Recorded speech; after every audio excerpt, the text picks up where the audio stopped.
భరద్వాజ గారు పెద్ద నుంచి సూపర్ అప్డేట్ నిన్నే ఒక వీడియో బయటకు వదిలేరు చూసారు అది 1000 మంది డాన్సర్లు ఏదో సాంగ్ అంట 1000 మంది డాన్సర్లతో ఒక మాస్ సాంగ్ అనేది బయటకు వచ్చింది. జానీ మాస్టర్ దీనికి కొరియోగ్రాఫరు.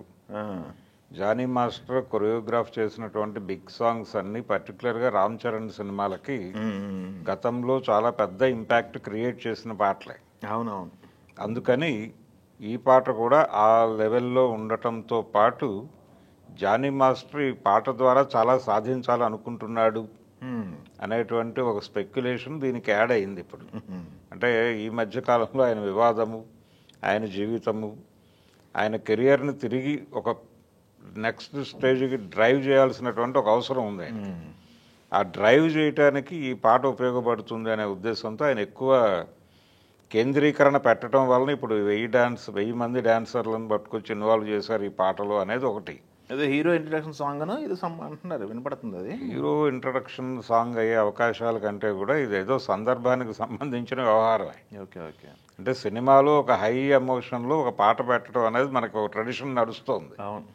అందులో భాగంగానే ఒక హై ఎమోషన్ నడిచేటువంటి ఏరియాలో ఈ పాట ప్లేస్మెంట్ ఉండే అవకాశం అయితే కనిపిస్తోంది. ఓకే. తను ఉప్పెనలో కూడా అలాంటి పాట ఒకటి వాడాడు వైష్ణవ్ తేజ్ మీద. అయితే దానికి ఉన్నటువంటి బడ్జెట్ గొడవలు రీత్యా అది ఒక రేంజ్లో నడిచింది. ఇది ఇంకో లెవెల్లో వెళ్ళబోతోంది అనేది. అంటే cinema Ram Charan global star అనేటువంటి ఒక ఇమేజ్ ఉంది తనకి. అవును. ఆ ఇమేజ్ నేపథ్యంలో నడిచేటువంటి కథ ఇది. మొన్న ఒక లుక్ కూడా వదిలేరు కదా, సెకండ్ లుక్ అని చెప్పేసి. అవును. హెయిర్ స్టైలిస్ట్తో ఉన్నటువంటి వీడియోలో కనుక వదిలేరు ప్రమోషన్ అయితే. లేదు, ప్రమోషన్ మీద ఎక్కువ శ్రద్ధ పెట్టారు. ప్రమోషన్ చాలా పద్ధతిగా చేసుకుంటూ పెడుతున్నారు, క్యూరియాసిటీ నడుపుతున్నారు సినిమా మీద. అంటే స్పోర్ట్స్ బ్యాక్డ్రాప్లో నడిచేటువంటి సినిమా అనేది చెప్తున్నారు. కానీ పర్టికులర్గా ఒక స్పోర్టు ఒక ఏరియాలో అంటే లగాన్ మీద లగాన్ నుంచి ఒక ఫార్ములా జనాల బుర్రల్లో ఇంప్లాంట్ అయిపోయింది. అదేమిటి అంటే ఎక్కడో ఏదో ఒక స్పోర్ట్లోకి ఎవరో ఒక రూరల్ బాయ్ ఎంటర్ అవుతాడు, అక్కడ ఏదో సూపర్ సక్సెస్ వస్తుంది, దాని చుట్టూ జరిగేటువంటి కథ అనే ఒక నేరేటివ్లోకి వెళ్ళిపోతున్నారు. ఇది అలా కనిపించటం లేదు. దీనిలో ఆ ధోరణి ఉంటే ఉండొచ్చు, కానీ మనకి ఆయన క్రికెట్ ఆడుతున్నటువంటి షాట్ ఒకటి చూసాం మనం. అవును. అది చూసి ఈ రకమైనటువంటి అంచనాలతో కొంతమంది మాట్లాడుతున్నారు, కానీ అది కాదు.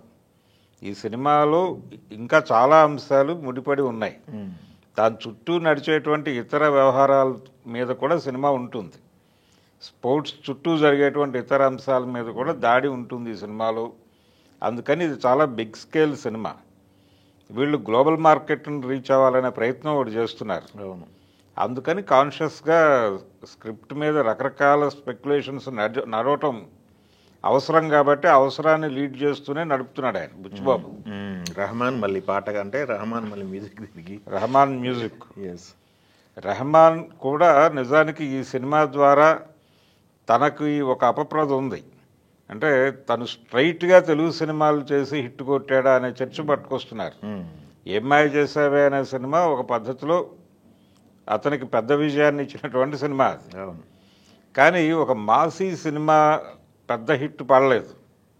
అందుకోసం అంటే బి గోపాల్ గారు ట్రై చేశాడు. అది వెంకటేష్తో చేసిన ఒక సినిమాలో సూపర్ పోలీస్లో ఈయన వాడారు. కాకపోతే ఆ సినిమా రకరకాల కారణాల రీత్యా అది పెద్దగా పెర్ఫామ్ చేయలేదు. కాబట్టి ఇప్పుడు ఈ సినిమాతో దాన్ని చెరుపుకునే ప్రోగ్రాం ఉంది ఆయనకి. ఇవన్నీ కలిసి ఈ పాట మీద ఒక ఎక్స్పెక్టేషన్ క్రియేట్ చేసినాయి. ఈయన 1000 మంది డాన్సర్లు అంటాము, పైగా కొరియోగ్రాఫర్ తాలూకా శ్రద్ధాసక్తులు ఇవన్నీ డెఫినెట్గా ఉపయోగపడే పద్ధతిలో ఉన్నాయి. సో ఇది ఒక ఇంట్రెస్టింగ్ అప్డేట్ ఫ్యాన్స్కి. రెండోది రిలీజ్ డేట్ కూడా ఉంది దాన్ని నెక్స్ట్ ఇయర్ సమ్మర్లో అంటున్నారు. మార్చి 25 అనేది డేట్ ఆల్రెడీ చెప్పేశారు. కాబట్టి ఇంకా ప్రమోషన్ పుష్ అవుతోంది. దానిలో భాగంగానే ఈ పాట గురించినటువంటి సమాచారం కొంచెం ఎక్కువగానే జనంలోకి పంపు చేసే ప్రయత్నం చేస్తున్నారు. ఓకే. ప్రమోషన్ మొదలైపోయింది పెద్దగా అనుకోవచ్చు. రామ్ చరణ్ అభిమానులు కూడా రోప్లో ఉన్నారు ఇప్పుడు. మార్చి 25 అంటే సమ్మర్లో తండ్రి కొడుకుల సినిమాలు 2 వస్తున్నట్టుగా అనుకోవాలి. వాళ్ళు సమ్మర్ అన్నారు. విశ్వంభర మేబీ అది మేకే అవుతుంది. ఇది మార్చ్ 27 అన్నారంటే మార్చ్ ఏప్రిల్ వదిలిపెట్టేసి మేలో వస్తాడు ఆయన. మళ్ళీ మే 9th అంటారేమో చూడాలి అది. ఓకే. అదొక గొడవ. ఆల్రెడీ ఇంతకుముందు ఒకసారి అనుకున్నారు, మళ్ళీ పోయింది అది. సో ఏదేమైనా ఈ సినిమా మీద అయితే ఎక్స్పెక్టేషన్స్ ఉన్నాయి. పెద్ది అనేది ఒక బిగ్ స్కేల్ హిట్ ఇవ్వాలి ఇప్పుడు రామ్ చరణ్కి.